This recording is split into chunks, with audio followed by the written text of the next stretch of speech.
Bonsoir à tous et bienvenue dans cette nouvelle émission de Jeux Actu, votre rendez-vous entièrement consacré à l'univers du jeu vidéo. Puisque le mois de février marque le retour de grosses licences, eh bien cette semaine nous allons vous faire découvrir le nouvel épisode de Resident Evil sur 3DS. Angoisse et horreur garantie. Ensuite, c'est la compilation en haute définition de Metal Gear Solid qui va nous rappeler le bon vieux temps, celui où Solid Snake ne craignait personne. Et enfin, on ira faire un tour au Festival du film fantastique à Gérardmer pour découvrir The Darkness 2. Tout cela, ça commence juste après le résumé de l'actualité de la semaine, c'est Zap Actu et c'est tout de suite.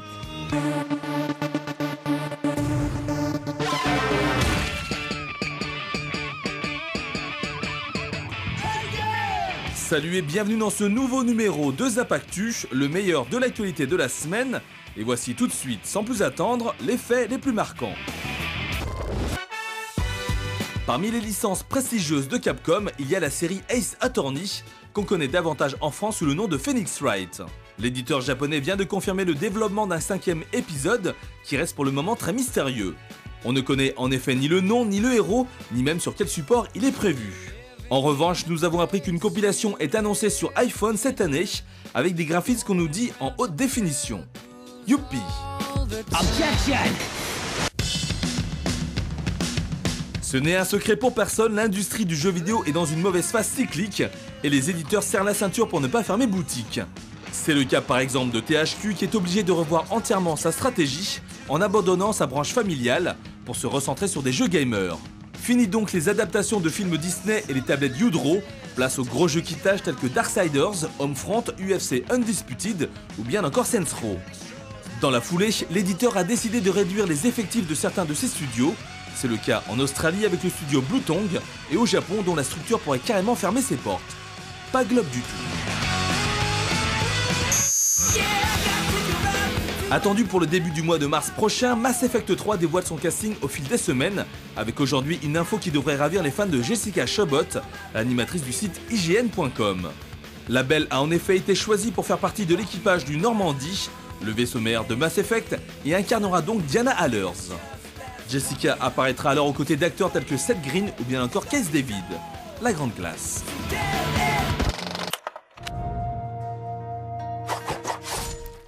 Il y a une autre licence de prestige qui s'est galvaudée avec le temps. Il s'agit de Resident Evil qui revient en ce mois de février glacial sur 3DS.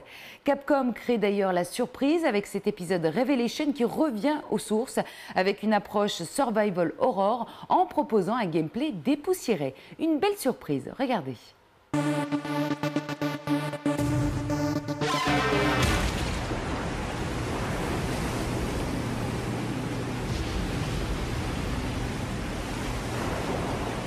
Depuis Resident Evil 4 et son approche beaucoup plus orientée vers l'action, la saga horrifique de Capcom a tourné le dos au survival horror. Un choix de game design que les prochains épisodes 6 et Opération Raccoon City semblent totalement assumés. En réalité, pour retrouver le Resident Evil d'antan, c'est du côté de cet épisode 3DS qu'il faut se tourner, puisque le jeu renoue avec les origines de la série. Le silence est inquiétant, les portes grincent, les monstres surgissent de nulle part et les munitions sont limitées. Bref, Resident Evil Révélation vous donnera des sueurs froides, appuyées en plus par la formidable réalisation du titre. Autant être honnête avec vous, on ne s'attendait pas à pareil résultat. Pourtant, la 3DS se plie en 4 pour nous offrir des graphismes de haute volée, avec notamment des décors riches en détails et des personnages vraiment bien modélisés, ce qui entraîne d'ailleurs quelques ralentissements malheureusement. Côté gameplay, Resident Evil Révélation mélange parfaitement les genres et s'inspire de plusieurs épisodes, notamment Resident Evil 4 et Resident Evil Mercenaries 3D, ce qui permet de tirer en avançant, chose que les fans réclamaient depuis un bon bout de temps.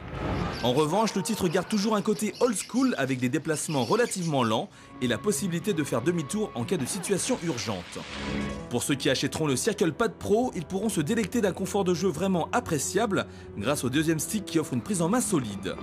L'occasion de s'imprégner de l'histoire inédite du jeu qui nous met à chaque fois aux commandes d'un duo de personnages.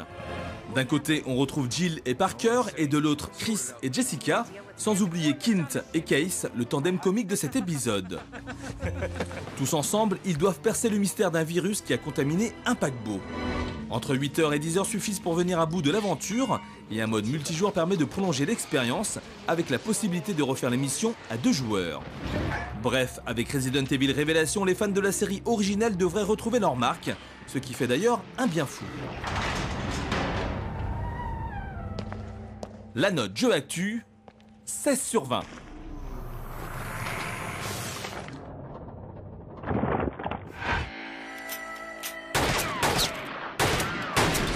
À chaque éditeur, sa série fétiche. Après Capcom et son Resident Evil, c'est maintenant au tour de Konami de mettre en lumière la saga Metal Gear Solid à travers une compilation en haute définition. Vous allez en effet pouvoir rejouer aux 3 plus grands volets sur PlayStation 3 et Xbox 360 avec un confort visuel vraiment appréciable. On regarde tout de suite ce que ça donne.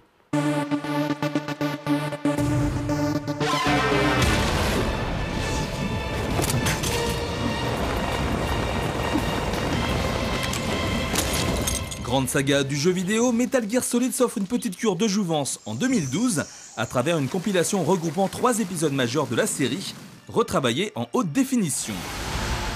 Sur un seul et même disque, vous allez pouvoir retrouver Metal Gear Solid 2, l'épisode Snake Eater et enfin Metal Gear Solid Peace Walker. Dans la lignée des compilations habituelles, Metal Gear Solid HD Collection propose surtout une mise à jour graphique. Un lissage qui se montre d'ailleurs plus ou moins convaincant suivant les versions. Le plus ancien des 3, Metal Gear Solid 2, accuse tout de même le poids des années, même en HD.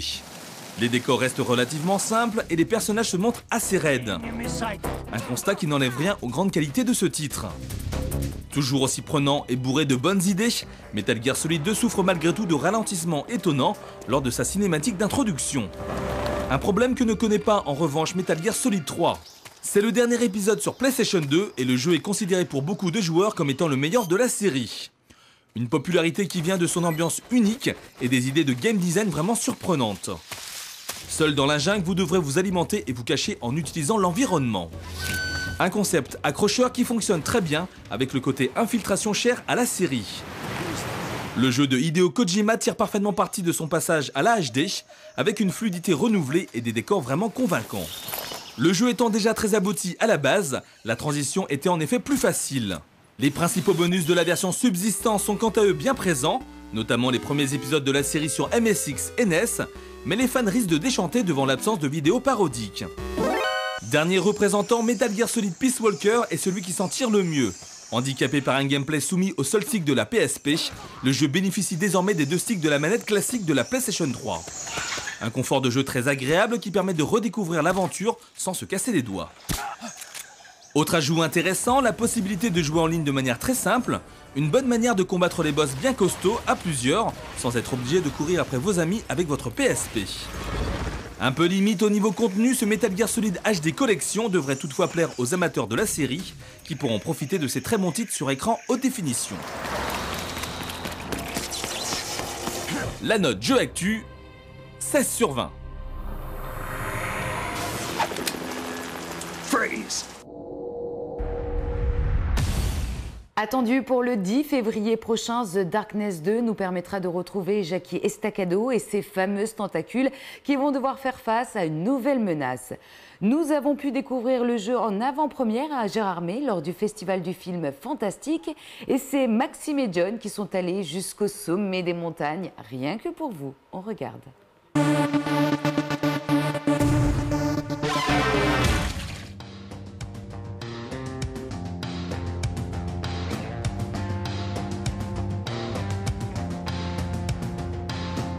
Bonjour et bienvenue sur Jeux Actu dans ce nouveau reportage consacré à The Darkness 2. Nous sommes aujourd'hui à Gérardmer dans le cadre du festival du film Fantastique. C'est en effet le titre de 2K Games qui a été choisi pour être le représentant du genre côté jeux vidéo. L'occasion pour nous de rejouer une nouvelle fois au jeu, de parler avec le producteur, mais aussi de profiter de ces jolis paysages. Jeux Actu à Gérardmer, c'est tout de suite.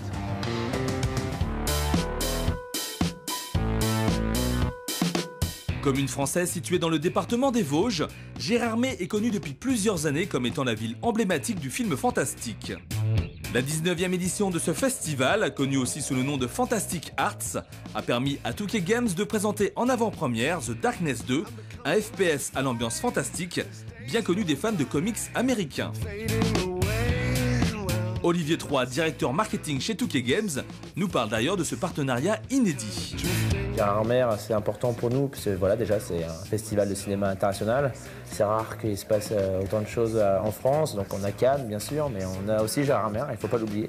Il y a des bons films qui sont présentés ici, et pour nous c'est important d'apporter quelque chose, en tout cas du jeu vidéo vers le cinéma, de montrer un peu à tous ces fans de fantastique qu'il n'y a pas que le cinéma maintenant, qu'il y a des grands projets autour du jeu vidéo, et entre autres pour Touquet Games, en tout cas The Darkness 2 qui va bientôt sortir. Quand on a vu les personnes de Gérardmer, on s'est dit qu'on pouvait travailler le jeu vidéo, mais pas comme un film. On n'était pas là pour prendre la vedette, loin de là. Et nous, on voulait être modestement représentés, donc on vient un teaser au début de chaque séance pour justement surprendre un peu le public, le jury et les journalistes. Et après, on les invitait justement à un stand, un petit espace qu'on avait élaboré avec soin pour que les gens puissent essayer le jeu, comprendre ce qu'est le The Darkness, comprendre ce qu'on a essayé d'amener en tout cas dans le jeu vidéo avec ce jeu.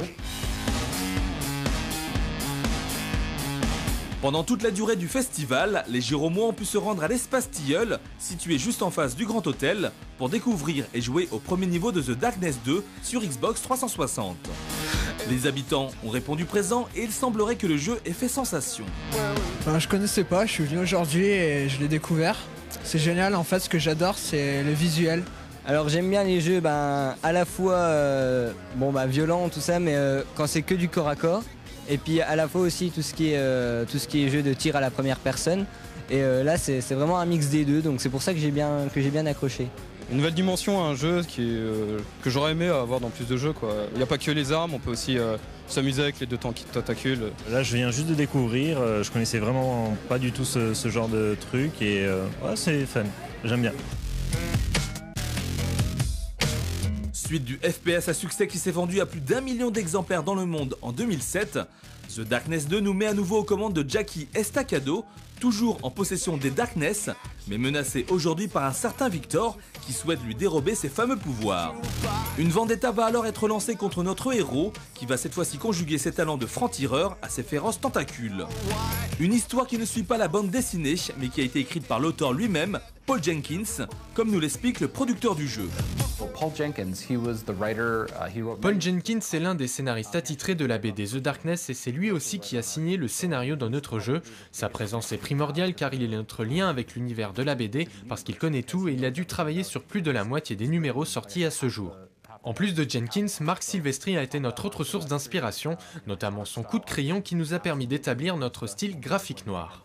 En plus, tous les deux ont adoré notre jeu, nous avons passé une journée pendant laquelle Topco et Touquet Games se sont mis d'accord pour réaliser un numéro spécial, une préquelle à notre jeu, donc on peut vous certifier que notre collaboration avec Topco a été géniale.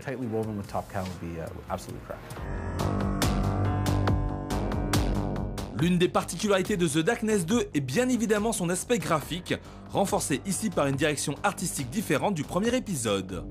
Le look cartoon permet en effet de se rapprocher de la BD américaine et le jeu ne lésine pas sur les effets en tout genre pour immerger complètement le joueur. Nous avons choisi le style graphique noir parce que nous avions à notre disposition tout un tas de BD The Darkness que nous avons feuilleté. Les couleurs flamboyantes nous ont carrément explosé à la figure, notamment le rouge, et pas seulement, l'ensemble aussi et de manière générale. Vous savez, de nos jours, on a affaire à de nombreuses BD monochromatiques, et grâce aux éléments que nous avions en notre possession, nous voulions vraiment nous différencier en respectant les origines aussi bien avec l'histoire et le style graphique.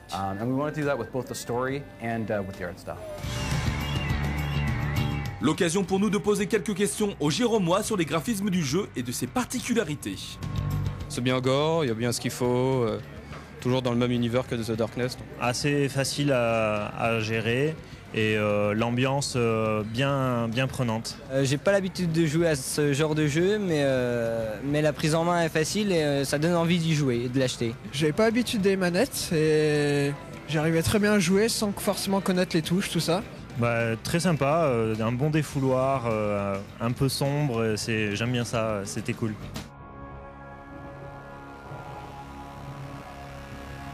Le sujet consacré à The Darkness 2 est maintenant terminé. Merci aux équipes de m'avoir accompagné au sommet des montagnes. Je vous rappelle que le jeu sort le 10 février prochain sur PlayStation 3 et Xbox 360. Quant à moi, je vous retrouve sur le site pour de nouveaux reportages aux quatre coins du monde. A très vite donc sur Jeux Actu.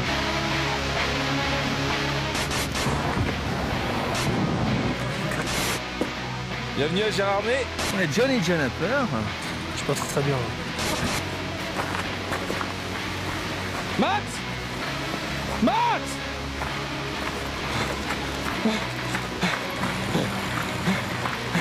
Max Max Max, c'est toi Max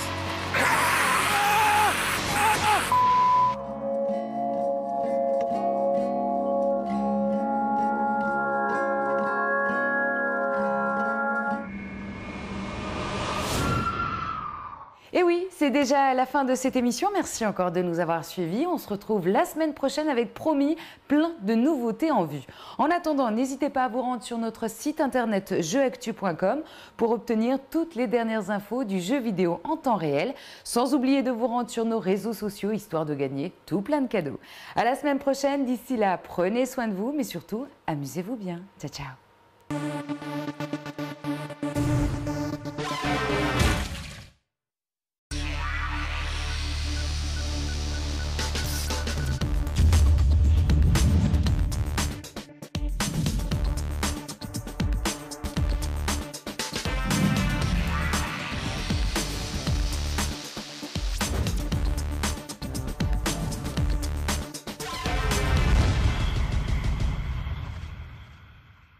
Bonsoir à tous et bienvenue dans cette nouvelle émission de Jeux Actu, votre rendez-vous entièrement consacré à l'univers du jeu vidéo.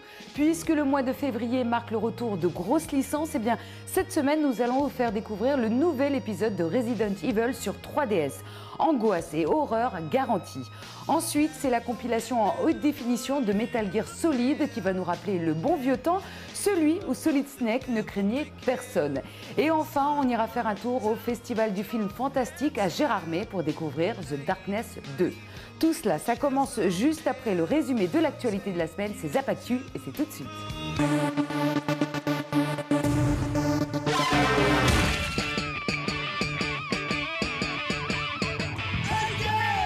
Salut et bienvenue dans ce nouveau numéro de Zap Actu, le meilleur de l'actualité de la semaine. Et voici tout de suite, sans plus attendre, les faits les plus marquants. Parmi les licences prestigieuses de Capcom, il y a la série Ace Attorney, qu'on connaît davantage en France sous le nom de Phoenix Wright. L'éditeur japonais vient de confirmer le développement d'un 5e épisode, qui reste pour le moment très mystérieux. On ne connaît en effet ni le nom, ni le héros, ni même sur quel support il est prévu. En revanche, nous avons appris qu'une compilation est annoncée sur iPhone cette année, avec des graphismes qu'on nous dit en haute définition. Youpi! Objection! Ce n'est un secret pour personne, l'industrie du jeu vidéo est dans une mauvaise phase cyclique, et les éditeurs serrent la ceinture pour ne pas fermer boutique. C'est le cas par exemple de THQ qui est obligé de revoir entièrement sa stratégie en abandonnant sa branche familiale pour se recentrer sur des jeux gamers. Fini donc les adaptations de films Disney et les tablettes Udro, place aux gros jeux qui tâchent tels que Darksiders, Homefront, UFC Undisputed ou bien encore Saints Row. Dans la foulée, l'éditeur a décidé de réduire les effectifs de certains de ses studios. C'est le cas en Australie avec le studio Blue Tongue et au Japon dont la structure pourrait carrément fermer ses portes. Pas globe du tout. Attendu pour le début du mois de mars prochain, Mass Effect 3 dévoile son casting au fil des semaines, avec aujourd'hui une info qui devrait ravir les fans de Jessica Chobot, l'animatrice du site IGN.com. La belle a en effet été choisie pour faire partie de l'équipage du Normandie, le vaisseau mère de Mass Effect, et incarnera donc Diana Allers.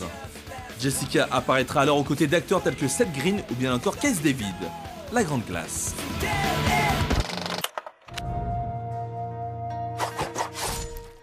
Il y a une autre licence de prestige qui s'est galvaudée avec le temps. Il s'agit de Resident Evil qui revient en ce mois de février glacial sur 3DS.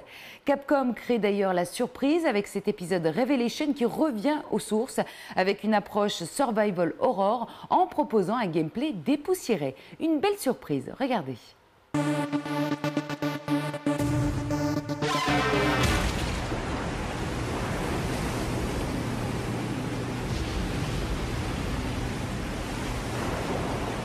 Depuis Resident Evil 4 et son approche beaucoup plus orientée vers l'action, la saga horrifique de Capcom a tourné le dos au survival horror. Un choix de game design que les prochains épisodes 6 et Opération Raccoon City semblent totalement assumés. En réalité, pour retrouver le Resident Evil d'antan, c'est du côté de cet épisode 3DS qu'il faut se tourner. puisque le jeu renoue avec les origines de la série. Le silence est inquiétant, les portes grincent, les monstres surgissent de nulle part et les munitions sont limitées. Bref, Resident Evil Révélation vous donnera des sueurs froides, appuyées en plus par la formidable réalisation du titre. Autant être honnête avec vous, on ne s'attendait pas à pareil résultat. Pourtant, la 3DS se plie en 4 pour nous offrir des graphismes de haute volée, avec notamment des décors riches en détails et des personnages vraiment bien modélisés, ce qui entraîne d'ailleurs quelques ralentissements malheureusement. Côté gameplay, Resident Evil Révélation mélange parfaitement les genres et s'inspire de plusieurs épisodes, notamment Resident Evil 4 et Resident Evil Mercenaries 3D, ce qui permet de tirer en avançant, chose que les fans réclamaient depuis un bon bout de temps. En revanche, le titre garde toujours un côté old school avec des déplacements relativement lents et la possibilité de faire demi-tour en cas de situation urgente. Pour ceux qui achèteront le Circle Pad Pro, ils pourront se délecter d'un confort de jeu vraiment appréciable grâce au deuxième stick qui offre une prise en main solide. L'occasion de s'imprégner de l'histoire inédite du jeu qui nous met à chaque fois aux commandes d'un duo de personnages. D'un côté, on retrouve Jill et Parker, et de l'autre, Chris et Jessica, sans oublier Quint et Case, le tandem comique de cet épisode. Tous ensemble, ils doivent percer le mystère d'un virus qui a contaminé un paquebot. Entre 8h et 10h suffisent pour venir à bout de l'aventure, et un mode multijoueur permet de prolonger l'expérience, avec la possibilité de refaire les missions à 2 joueurs.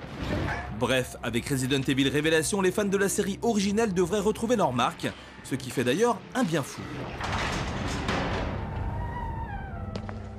La note jeu actu, 16 sur 20.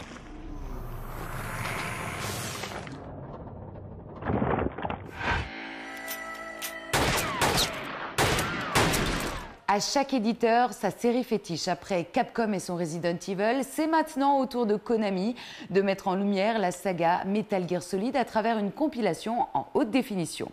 Vous allez en effet pouvoir rejouer aux 3 plus grands volets sur PlayStation 3 et Xbox 360 avec un confort visuel vraiment appréciable. On regarde tout de suite ce que ça donne.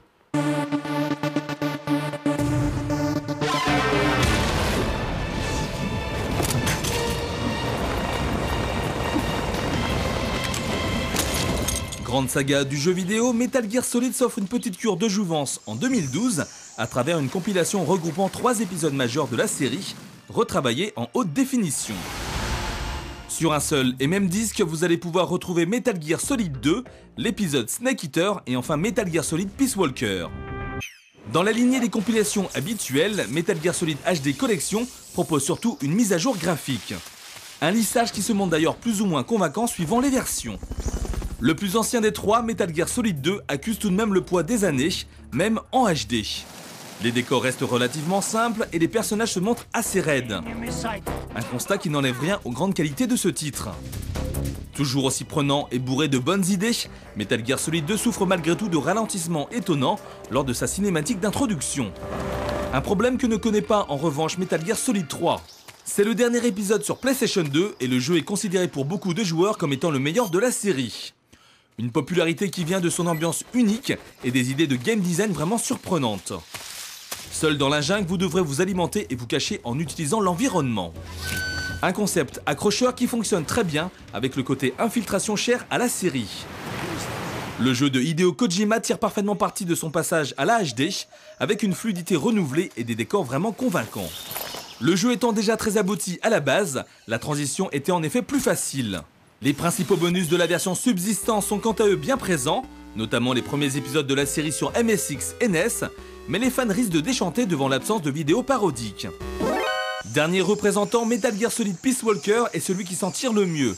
Handicapé par un gameplay soumis au seul stick de la PSP, le jeu bénéficie désormais des 2 sticks de la manette classique de la PlayStation 3. Un confort de jeu très agréable qui permet de redécouvrir l'aventure sans se casser les doigts. Autre ajout intéressant, la possibilité de jouer en ligne de manière très simple, une bonne manière de combattre les boss bien costauds à plusieurs, sans être obligé de courir après vos amis avec votre PSP. Un peu limite au niveau contenu, ce Metal Gear Solid HD Collection devrait toutefois plaire aux amateurs de la série, qui pourront profiter de ces très bons titres sur écran haute définition. La note jeu actu, 16 sur 20.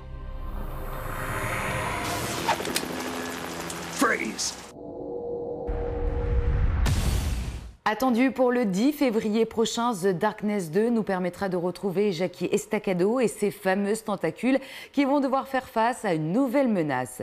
Nous avons pu découvrir le jeu en avant-première à Gérardmer lors du festival du film Fantastique et c'est Maxime et John qui sont allés jusqu'au sommet des montagnes, rien que pour vous. On regarde.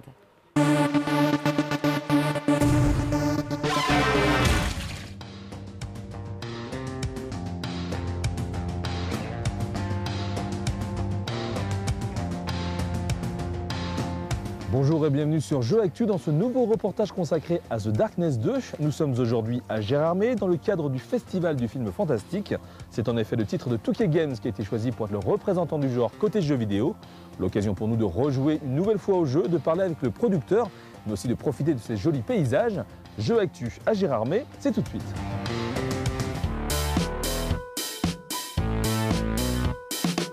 Commune française située dans le département des Vosges, Gérardmer est connue depuis plusieurs années comme étant la ville emblématique du film Fantastique.